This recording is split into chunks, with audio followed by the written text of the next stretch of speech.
यह कहानी एक छोटे से गांव की है जहां एक गरीब किसान रहता था। वह बहुत ही गरीब था। वह सेठ रामधनी के यहाँ लकड़ी काटने का काम करता था। उसके घर में 2 बच्चे एवं पत्नी के साथ रहता था। वह बहुत ही गरीब था। सेठ जी के यहाँ काम करके अपना गुजर बसर करता था।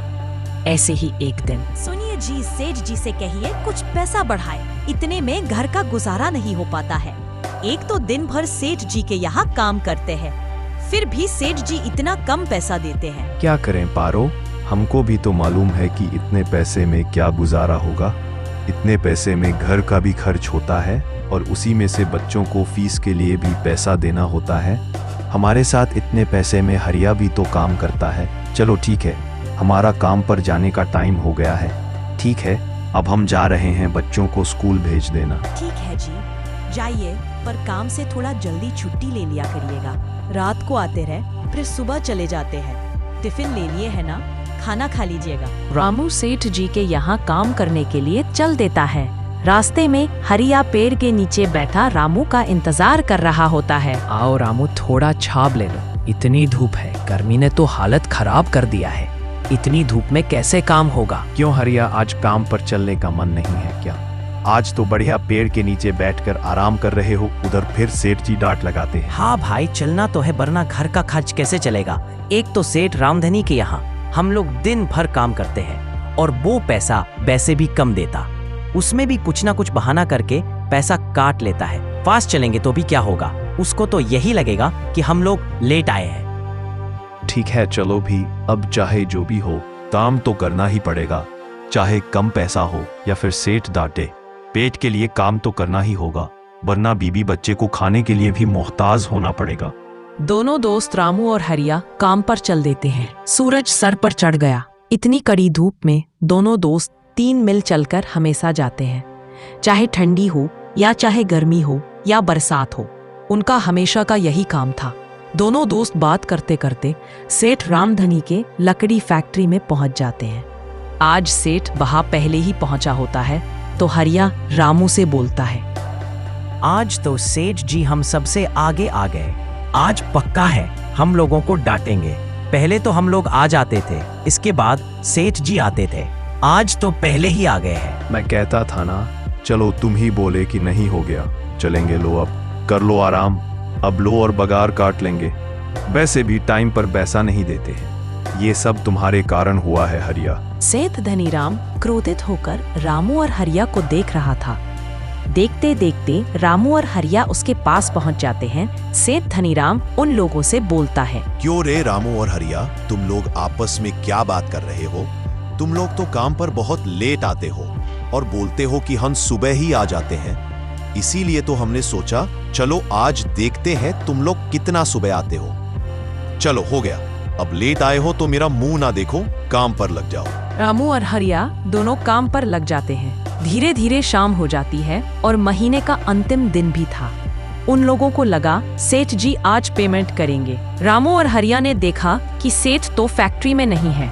वह लोग घर की ओर चल देते हैं। देखा ना, सेठ जी को आज पैसा देना था तो दोपहर में ही घर चले गए। चलो देखते हैं कल क्या करते हैं। बच्चों को फीस भी भरनी है, घर में राशन भी नहीं है और सेठ जी टाइम पर पैसा नहीं देते हैं। क्या हुआ जी, आज पैसा मिला?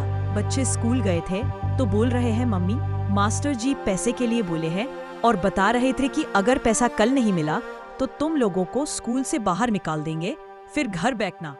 आज तक का तो राशन है, पर अगर सेठ जी ने पैसा नहीं दिया तो हम लोगों को भूखा ही रहना पड़ेगा। देखो रमन की माँ, आज पगार का दिन था पर सेठ घर चला गया। देखो शायद कल सेठ जी पैसा दे दे। लाओ खाना, बहुत तेज से भूख लगी है।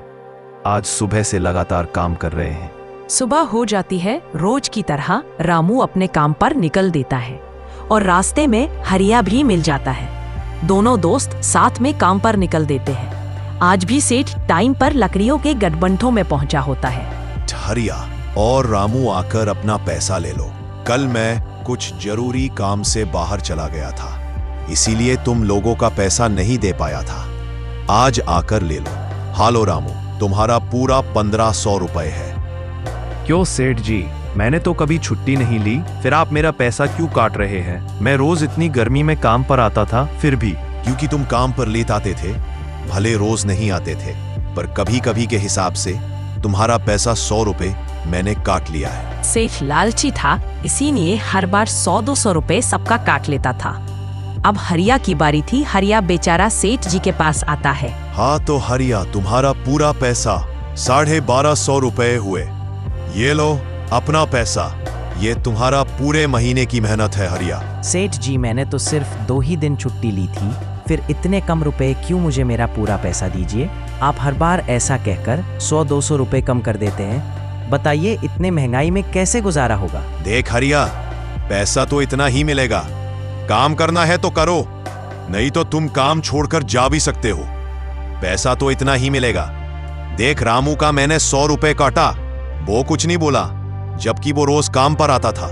हरिया बेचारा पैसा ले लेता है। सेठ को लगता था कि ये लोग काम छोड़ गए नहीं, इसीलिए इन लोगों को भला बुरा कहता रहता था। रामू और हरिया पैसा पाकर घर के तरफ चल देते हैं। मुझे तो अब सेठ के यहाँ काम करने का मन नहीं होता है, क्योंकि इसका व्यवहार दिन प्रतिदिन कठोर होता जा रहा है। बेवजह मेहनत का पैसा काट लेता है। तो मुझे ही कौन इसके यहाँ काम करने का मन है? बस पेट पालने और घर का खर्च चलाने के लिए ये सब करना पड़ता है। हमारे पास जमीन भी नहीं है कि हम खेती करके अपना पेट पाल सके। रामू और हरिया आपस में बात कर रहे होते हैं। तभी उनके गांव के एक बूढ़े बुजुर्ग सत्य प्रकाश जी रास्ते पर मिल जाते हैं और वह हरिया और रामू को देखकर बोलते हैं, बेटा तुम लोग बहुत परेशान लग रहे हो, क्या बात है? सेठ रामधनी ने काम से निकाल दिया क्या?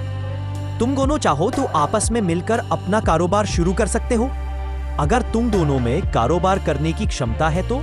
और तुम दोनों की इतनी मित्रता है, इसीलिए हम बोल रहे हैं तुम दोनों मिलकर सेठ को भी पीछे छोड़ सकते हो, क्योंकि कुछ जमाने पहले हम भी सेठ रामधनी के यहाँ काम करते थे। सत्य प्रकाश की बात रामू और हरिया को कुछ ठीक लगी, पर उनके पास इतना पैसा नहीं था कि वह लोग अपना खुद का लकड़ी का व्यापार कर सके, क्योंकि उसमें पूंजी की जरूरत पड़ती।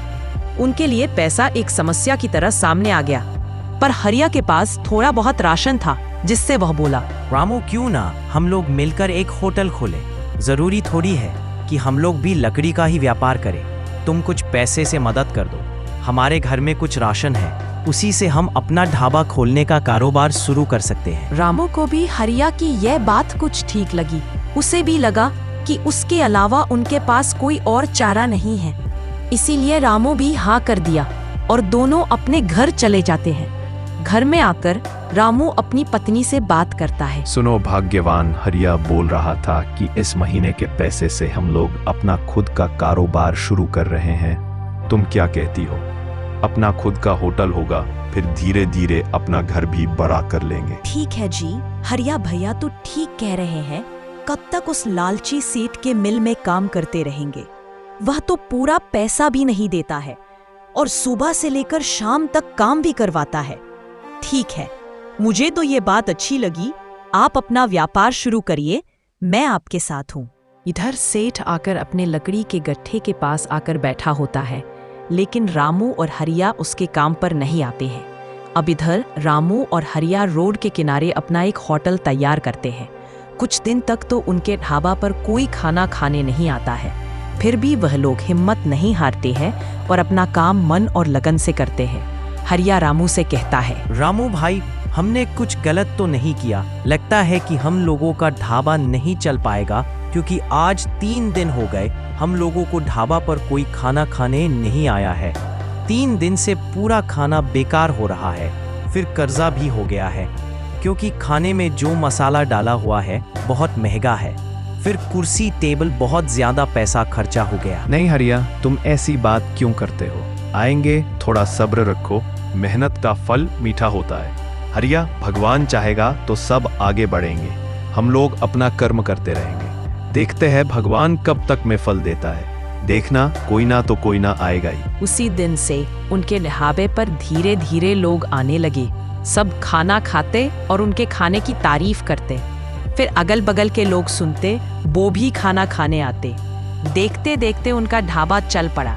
धीरे धीरे उनके ढाबे पर भीड़ इकट्ठा होने लगी और उनके ढाबे का भोजन मशहूर हो गया।